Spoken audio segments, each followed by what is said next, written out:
the Lord of all the earth would care to know my name, would care to feel my hurt.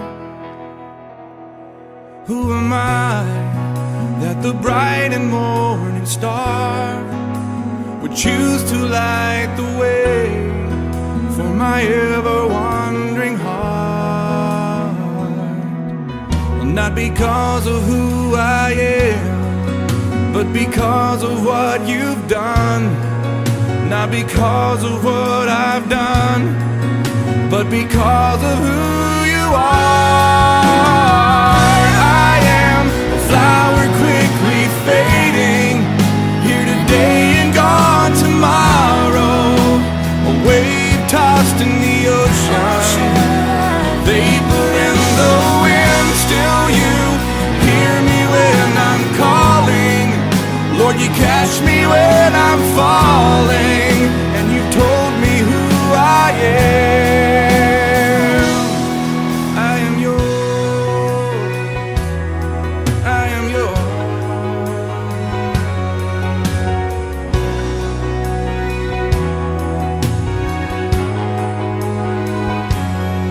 Who am I that the eyes that see my sin would look on me with love and watch me rise again? Who am I that the voice that calmed the sea would call out through the rain and calm the storm in me? Not because of who I am, but because of what you've done. Not because of what I've done, but because of who you are. I am a flower quickly fading, here today and gone tomorrow. A wave tossed in the ocean, a vapor in the wind. Still you hear me when I'm calling. Lord, you catch me when I'm falling.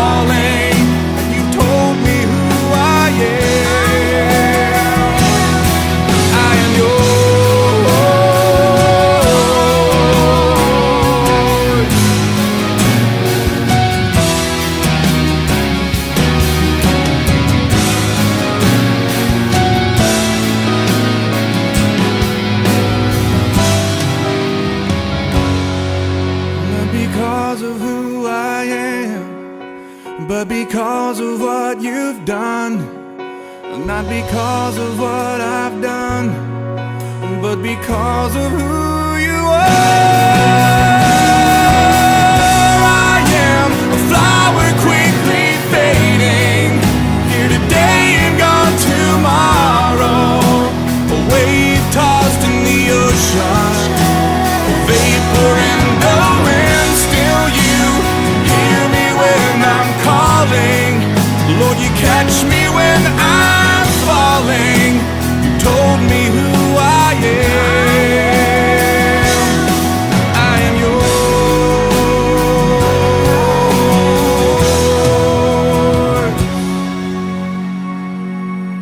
I am yours. I am yours.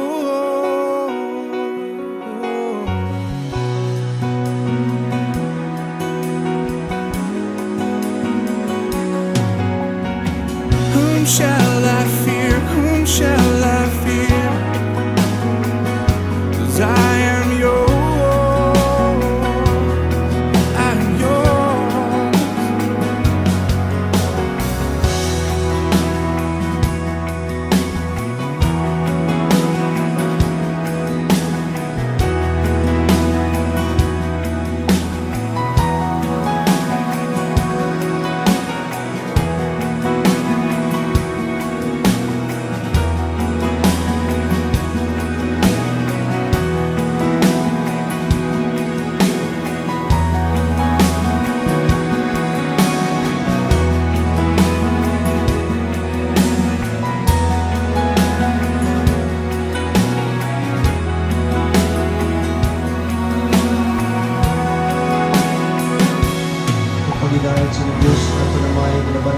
Jesus, ikan sa mga minatay, yarak sa inyo tanan.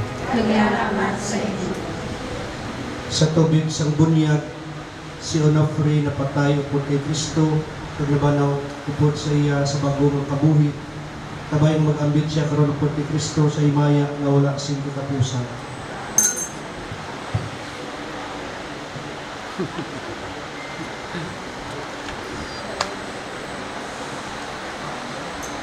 Diyos sa pagabot ni Kristo kabay nga pagasuluban siya sa iyang himay.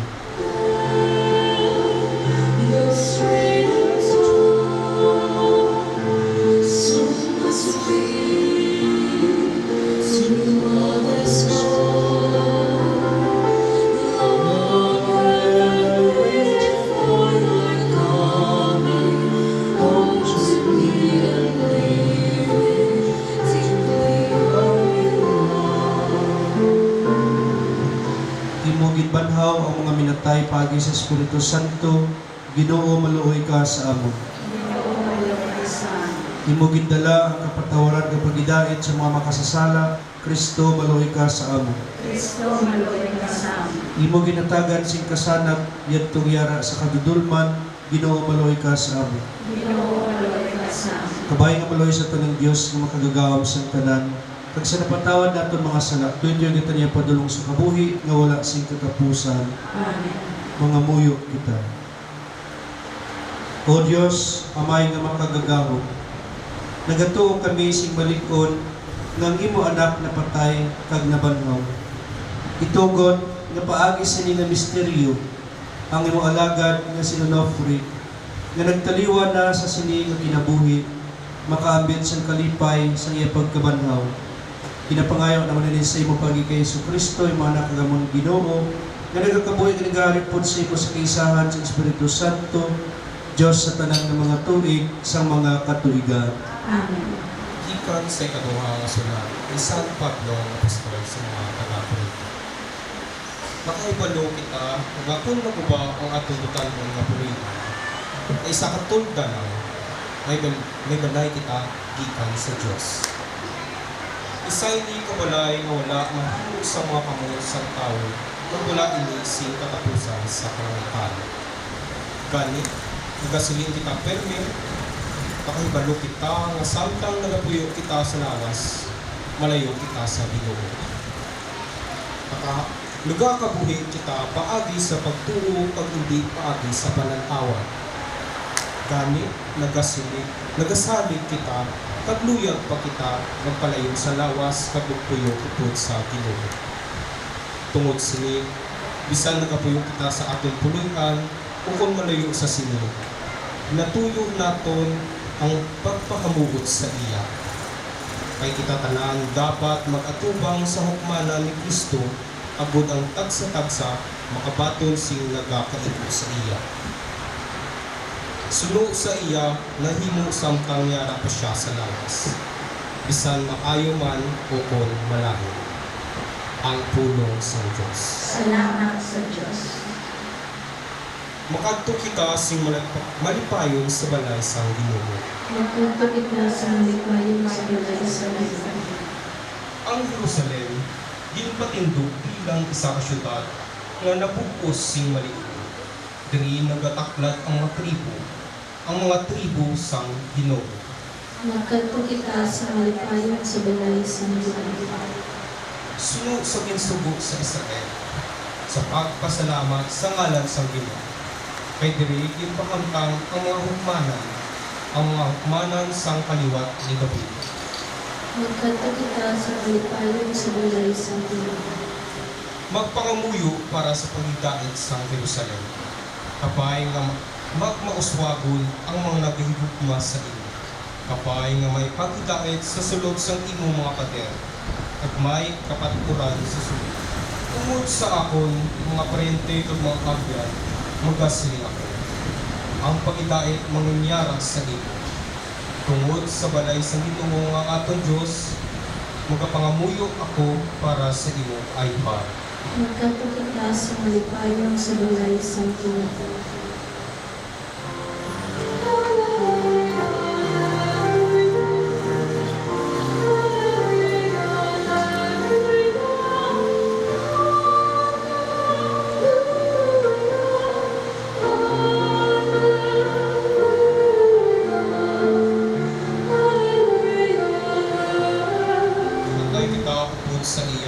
Magakabuhi man kita upod sa iya.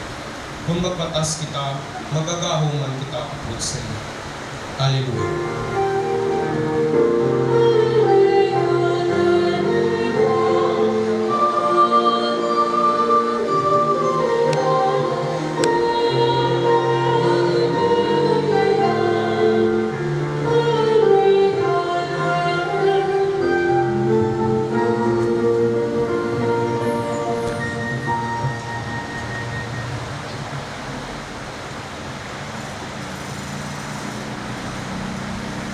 Ang Ginoo yara sa inyo. Pagkaraman sa iyo. Ang pagbasa sa Santos Ebanghelyo suno kay San Mateo. Ayon sa iyo, O Ginoo.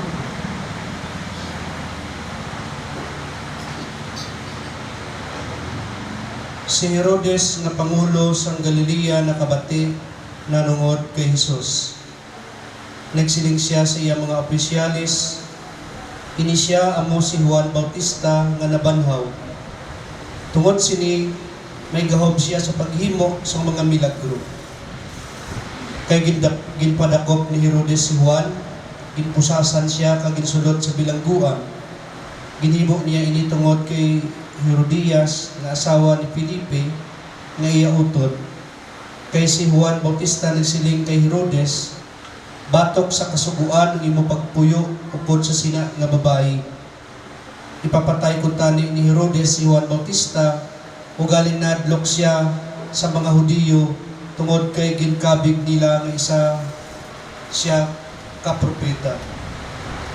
Sa kaadlawan ni Herodes, ang anak nga babae ni Herodias nagsaot sa atubangan sang mga bisita sa bagay nga nakunyag gid si Herodes. Tungod sini, nagsiling siya, nagasumpa ako nga bisan ano ang imo pangayoon sa akon, ihatag ko sa imo. Sa sudyot sa iya iloy, nagsiling siya kay Herodes, ihatag sa akon karon gid ang ulo ni Juan Bautista nga nabutang sa bandihado.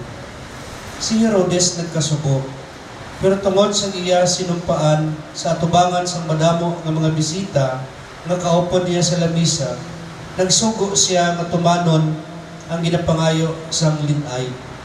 Gani, gipapugutan niya si Juan sa bilangguan. Ang ulo gindala nga natungtong sa bandihado kag ginatag sa linay kag iya ini gindala sa iya iloy. Karon nagabot ang gintuton-an ni Juan, ila ginkuha ang bangkay kag ginlubog. Dahil naglakat sila kag ginsugiran si Jesus. Ang Ebanghelyo sang Ginoo. Kaya ka, O Ginoo Jesus. Ang aton kabuhi nga halin sa Dios magabalik man sa iya. Kag subong nga adlaw ginatugyan naton sa iya may gugmaon nga kamot ang aton pinalangga nga si Onofre. Sa aton Ebanghelyo nabatian naton nga ang kabudlay nga ginagihan ni San Juan Bautista. Napatay siya, hindi tungod nga may sala siya, kundi tungod nagtindog siya sa kamatuoran. He remained honest and unwavering in his convictions. San pa nga ang iya ngagin saway, iya ngagin correct, kay gin-correct niya si Herodes ang hari.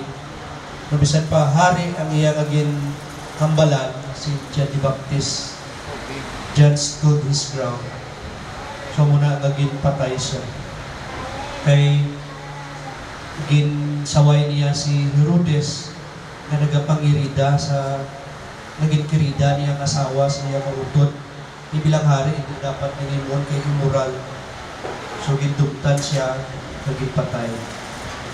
Mga kauturan, siguro kung naton pamakutot sa aton mga kabuhi, who are the heroes in our lives? No, sinong mga Herodes sa aton kabuhi na do hindi naton mahambalan sa aton trabaho, who ask you to lie on a report? Or maybe a friend who wants you to cover up kung tabot-tabunan ang mga sala nga ginahimo. But John the Baptist in our gospel today teaches us truth without compromise is the path to discipleship. And yes, hindi hapos, it's not easy sa paghambal sa matuod. Truth telling can be risky. No, kung nagambal ka sa matuod, delikado. It can lose you your job. It can make you unpopular. And sometimes, even your own family might not understand. Pero ang aton nga gospel mga kauturan is not just a moral principle. It is a person. And that person is Jesus. When we stand for the truth, we stand with Christ. Kag subok sa aton nga panahon, damo na gid ang ginatawag nga mga marites, chismis diri, chismis dito, intriga, mayara pa gani nga gapabayad o ginabayaran para lang magpalaktas ang fake news. So, matuod ng mga information sa aton trabaho, mayara dira nga nagahimo-himo istorya agad magpasipsip. Ara kamatuoran man nila sa eskwelahan, mga estudyante nag-cheat, cheating sa quizzes at exams.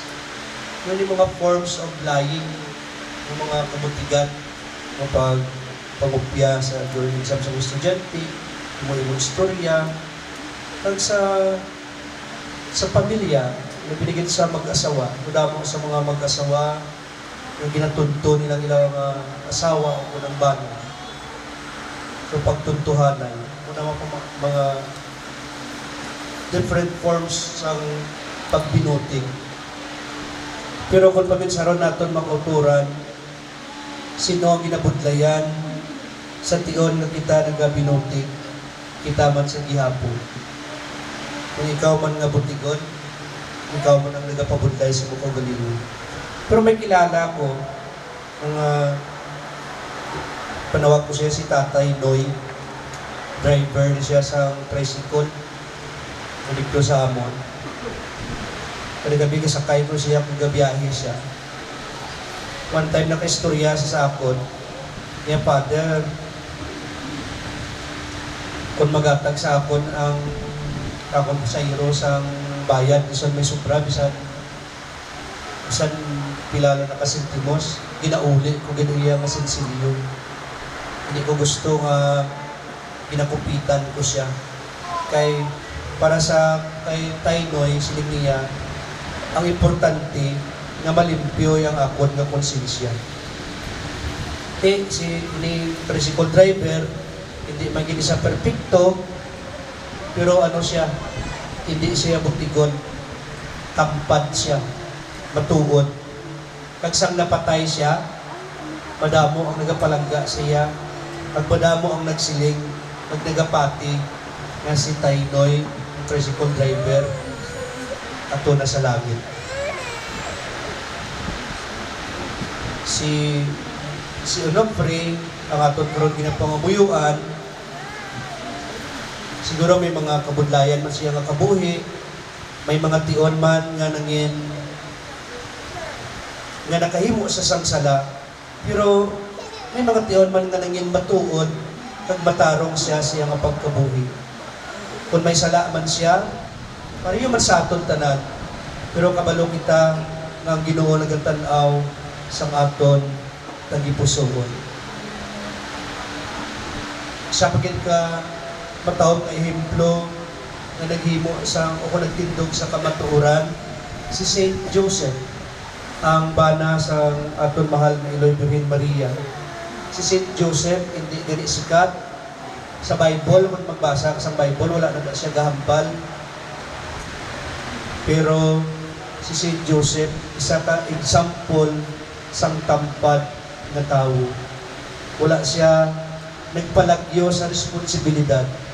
Wala siya nangin plastic. Gani siya gitugyanan sa Diyos nga magatipan kay Jesus ug kay Maria. nga kauturan sa aton nga kabuhi subong nga panahon. Daw kahapos na lang sa aton ang magbinuting.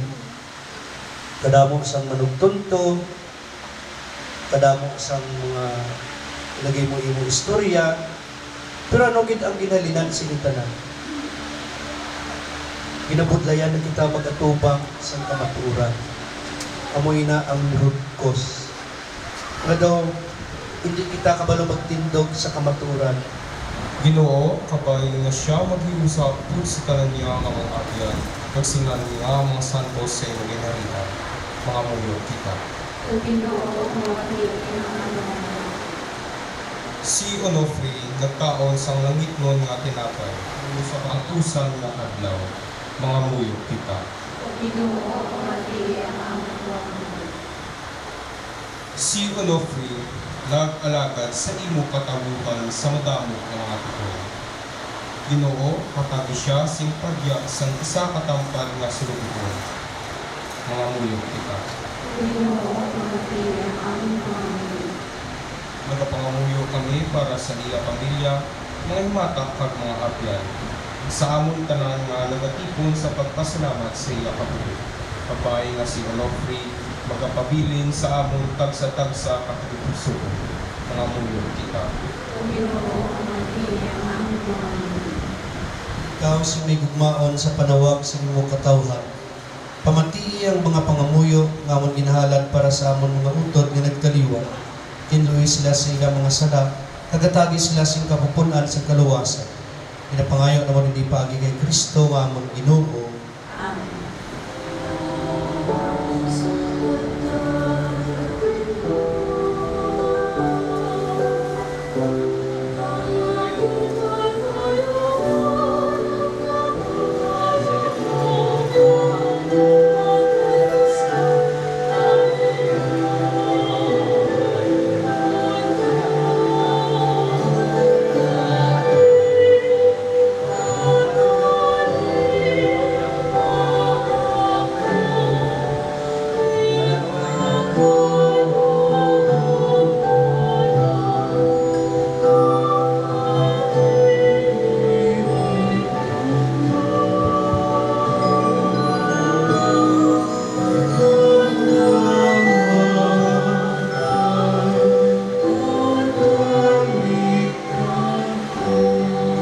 Sakripisyo kamatan sa Diyos amay nga makagagawam sa tanan.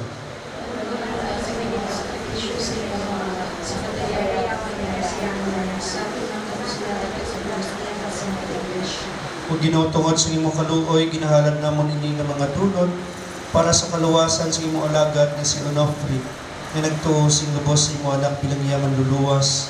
Kabayan nga yaman makita si Kristo bilang iya maluluyon nga hukom, nga nagakabuhi nga nagahari sa tanan nga mga tuig sang mga katuigan.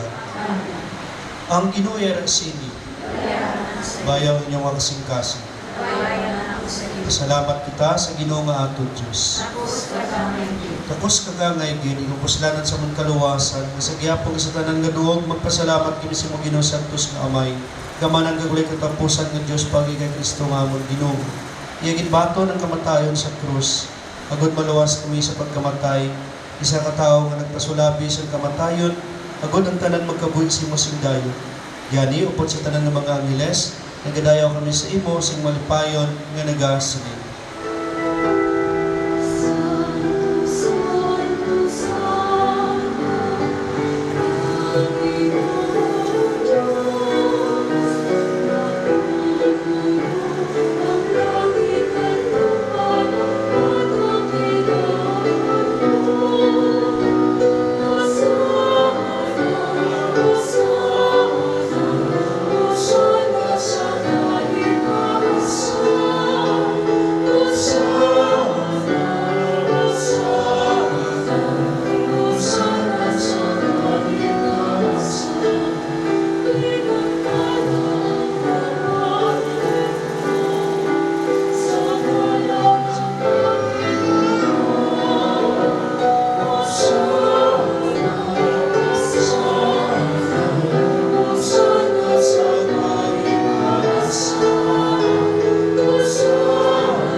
Ginoong Kristo.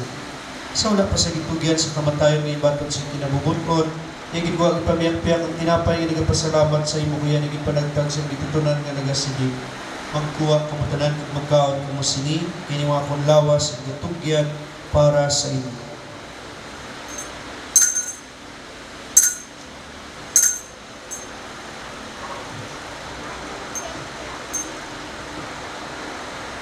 Subong man pagkatapos ang panihapon ng ikuha ang kalis nagapasalamat niwa, kagaya naging palibot siya ang gitutunan nga nagasig. Magkuha kamatanan kung mag-inom sa sining kalis, kiniwa ang kalis na akong dugo isang bagong kaglang kitapusan nga kasugtanan, may gawala para siya o para sa tanan sa kapatawaran sa mga sala. Di mo ini sa akon handuman.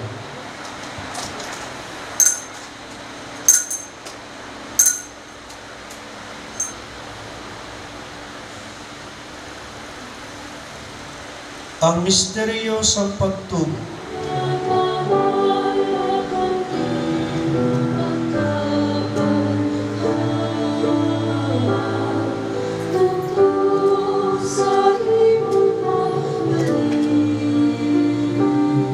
kinikalis ng kaluwasan sa pagsalog naman sa dumanan sa pagkamatay, pagkabanal sa imo anak.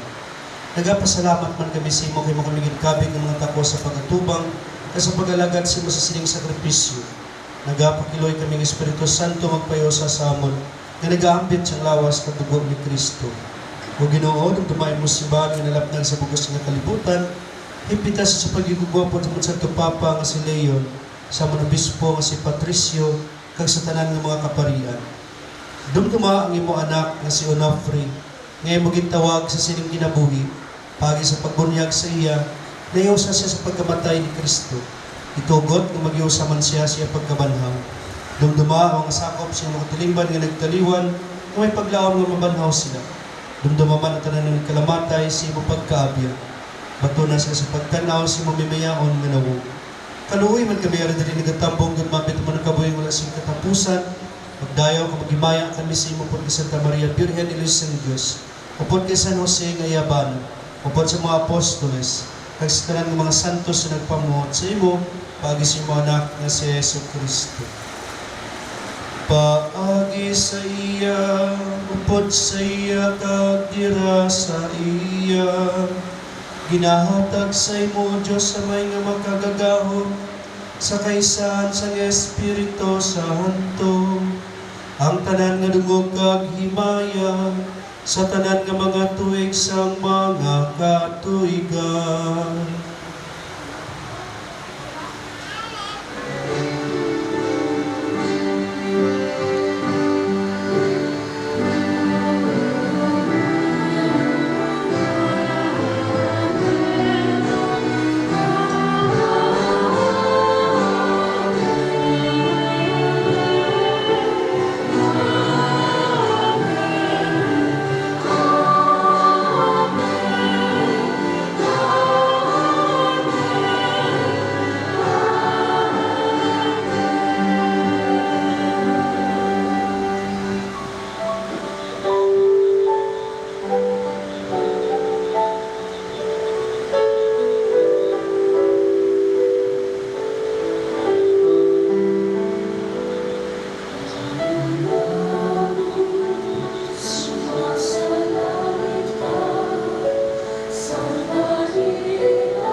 kalibutan, itagi kami sa pagidain sa among mga inadlaw. Buligi kami agad malawas kami gihapon sa sala, kag paligon na kami sa tanang mga palaligban, sa nagapaabot kami sa bulahan nga adlaw nga amon ginalauman, na magabalik si Jesucristo nga amon manluluwas.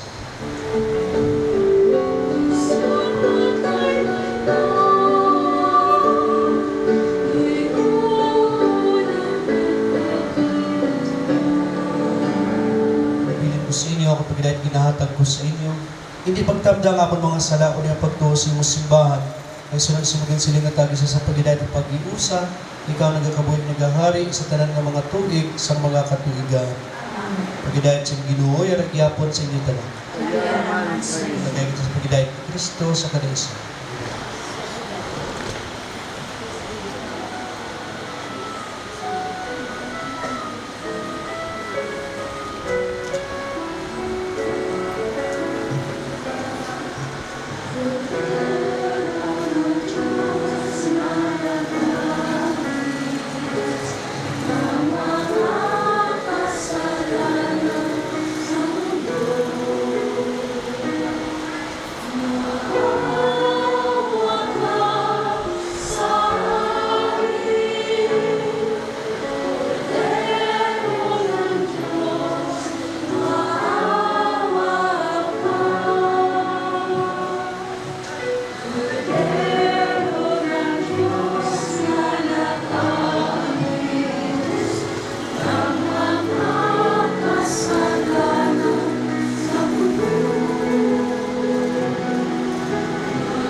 Pinalangga ko mga utod, Diyari si Kristo, Kordero sa Diyos, nagwala sa masala sa kalibutan, bulang takro na dapit sa bangkete sa Kordero.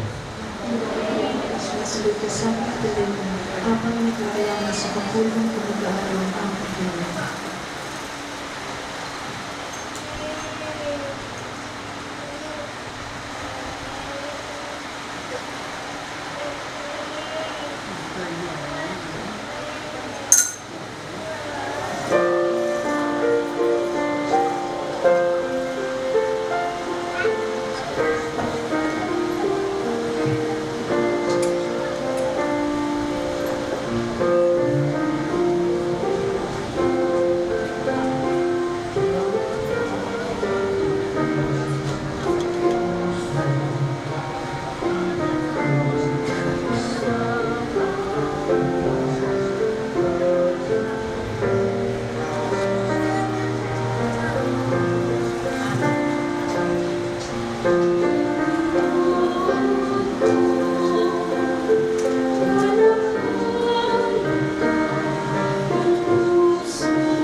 Ginoo nga amon Dios, ang imo anak nga si Jesucristo nagatag sa amon sang sakramento sang iyalawas ug dugo sa pagtuytoy sa amon pagpanglakaton padulong sa imong ginharian.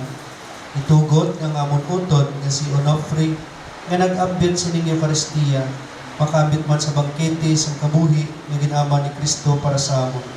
Pinapangayon naman nini sa imo pagi kay Kristo nga amon Ginoo, magpahayag sa atong pagpalangga sa iya. Kabay pa nga ini magpaganhagan sa atong kasubo kag magpabakod sa atong paglaom. Mag-aabot ang adlaw nga aton siya biyabiyon liwat sing may kalipay kung ang pagigugma ni Kristo nga magadaog sa atong tanan nga mga butang magaguba sa bisan pa sa kamatayon. Mga santos sang Diyos, nabangin ninyo si Onofre, mga angeles ang Ginoo, kari kamo sa pagsugata sa iya. Pagkunaling Maria po na nagipatupang siya sa Diyos na labing mataas.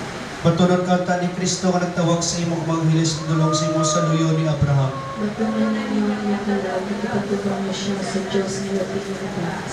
Ginotagi siya sa kapawayan nga dahil isidakan siya sa kapawa sa gihapon. Pagkunaling Maria po na nagipatupang siya sa Diyos na labing mataas. Sa imo mga kamot na may isang kaluoy, amon ginutugyan ang amon utod nga si Onofre. Nagasaligid kami, ngaupod sa tanan nga napatay kay Kristo pagabanawon siya sa katapusan nga adlaw. Ugod magkabuyong pod kay Kristo sa gihapon. Nagapasalamat kami sa imo tungod sa tanan nga mga kaayuhan nga imo ginatag sa iya sa sining kinabuhi. Subong tanda sa imo amaynon nga kaayo sa amon tanan kag timaan sa pag-iupod sa mga santos dira kay Jesucristo. O maluluyon nga Ginoo, talupag na kami kag pamatay nga amon pangamuyo. Buksi ang ganhaan sa paraiso kag buligid kami nga mga nabilin sa paglukpay sa isa kag isa sa mga pasalig sa pagtuo.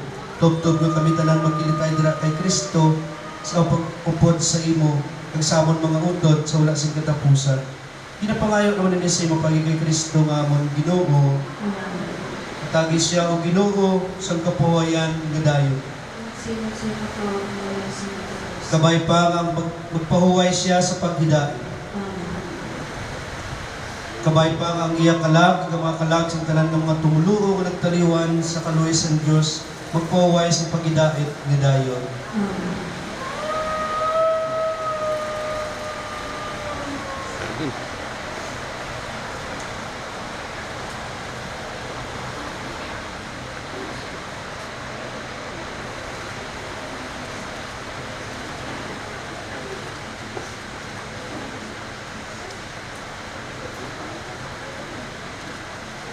O maluluyon nga Ginoo, imo na ibaluan ang pagbakho sa mga nagakasubo, imo ginapamatian ang mga pangamuyo sa mga painubuson. Pamati ang imong katawhan nga nagapanawag sa imo sa ila kinahanglan, kag pabakurang ila paglaom sa imo kaayo nga walay katapusan. Ginapangayo mo ni sa imo pagigay Kristo nga amon Ginoo. Kag binsunan kamo sa makagagahom nga Dios. Amay, Anak, ang Espiritu Santo, maglakat ka sa paghinay paigugma, naalad na nato ng Santos na Misa. Salamat sa Diyos.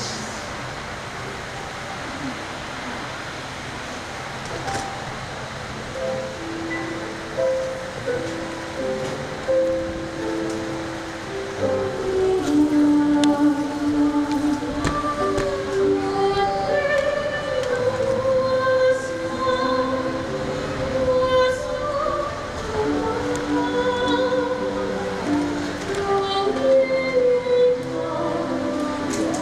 you.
gathered here today to pay our last respect to our dear brother Onofre Tambanillo. May his family set him free with the thought that he is now at home with God. To everything there is a reason and a time to every purpose. Death is such a moment that makes us look back and look forward. We reminisce special memories of our lost loved one, and in every little act done, every word spoken, and every single moment spent with him becomes special and memorable. We look forward as well and be consoled with the help of God's grace, that He will continue to live, knowing that He left us with a legacy of living life to its fullest. In the midst of the family's struggle to let their loved one go, may they realize that death is a wonderful experience of getting in touch with the reality that God is the only source of hope and comfort, and that death is the only way to finally be with God. May I call on Sir Jupre Tambanillo for giving a heartfelt